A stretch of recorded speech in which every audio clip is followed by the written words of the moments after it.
ಬಾಗಲಕೋಟೆಯ ಲೋಕಸಭಾ ಕ್ಷೇತ್ರದ ಕಾಂಗ್ರೆಸ್ ಅಭ್ಯರ್ಥಿ ಸಂಯುಕ್ತಾ ಪಾಟೀಲ್ ಪರ ಮುಧೋಳ ತಾಲೂಕಿನ ಬಂಟನೂರು ಗ್ರಾಮದಲ್ಲಿ ಸಹಕಾರ ಸಚಿವರಾದಂಥ KN ರಾಜಣ್ಣ ಅವರು ಪ್ರಚಾರ ಸಭೆ ನಡೆಸಿದರು. ವಿಜಯಪುರ ಬಾಗಲಕೋಟೆ KMF ಒಕ್ಕೂಟದ ಕಾಂಗ್ರೆಸ್ ಮುಖಂಡರಾಗಿರುವಂಥ ಲಕ್ಷ್ಮಣ್ ಮಾಳ್ಗಿ ನೇತೃತ್ವದಲ್ಲಿ ಪ್ರಚಾರ ಸಭೆ ನಡೆಸಲಾಯಿತು. ಈ ಸಂದರ್ಭದಲ್ಲಿ ಸಚಿವರು ಮಾತನಾಡಿ, ರಾಜ್ಯ ಸರ್ಕಾರ ದೀನ ದಲಿತರ, ಬಡವರ, ಹಿಂದುಳಿದವರ ಕಲ್ಯಾಣಕ್ಕಾಗಿ ಒತ್ತು ನೀಡುತ್ತಿದೆ.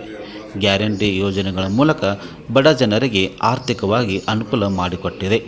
ಅದೇ ರೀತಿ ಕೇಂದ್ರದಲ್ಲಿ ಕಾಂಗ್ರೆಸ್ ನೇತೃತ್ವದ ಸರ್ಕಾರ ಬಂದರೆ ಬಡವರಿಗೆ, ರೈತರಿಗೆ ಅಭಿವೃದ್ಧಿಯಾಗಲಿದ್ದಾರೆ.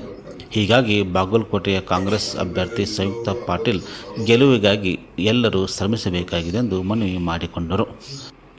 ಈ ಸಂದರ್ಭದಲ್ಲಿ ಬಂಟ್ನೂರು ಗ್ರಾಮ ಸೇರಿದಂತೆ ಅಕ್ಕಪಕ್ಕದ ಗ್ರಾಮಗಳಲ್ಲಿ ಮುಖಂಡರು ಹಾಗೂ ಕಾರ್ಯಕರ್ತರು ಆಗಮಿಸಿ ಪ್ರಚಾರ ಸಭೆಯಲ್ಲಿ ಭಾಗವಹಿಸಿದ್ದರು.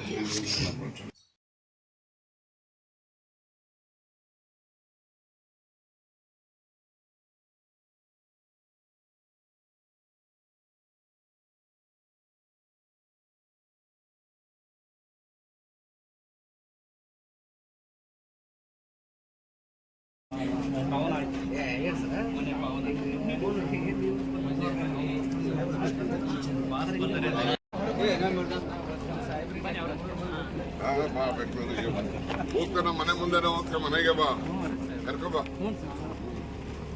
ಮನೆ ಮುಂದೆನೆ ಹೋಗ್ತಾ ಹಂಗೆಲ್ಲ ಮಾಡಬಾರ್ದು.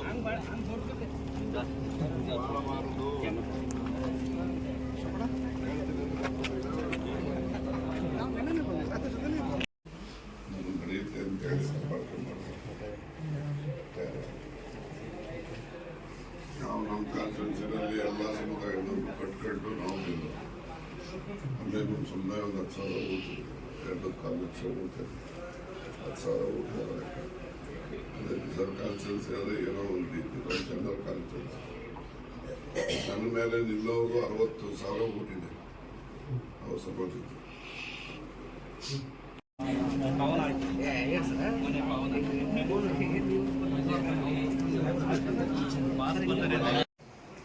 ತೋಳ್ರಿ ಇದು ಭಾಳ ರುಚಿ ಇರುತ್ತದೆ.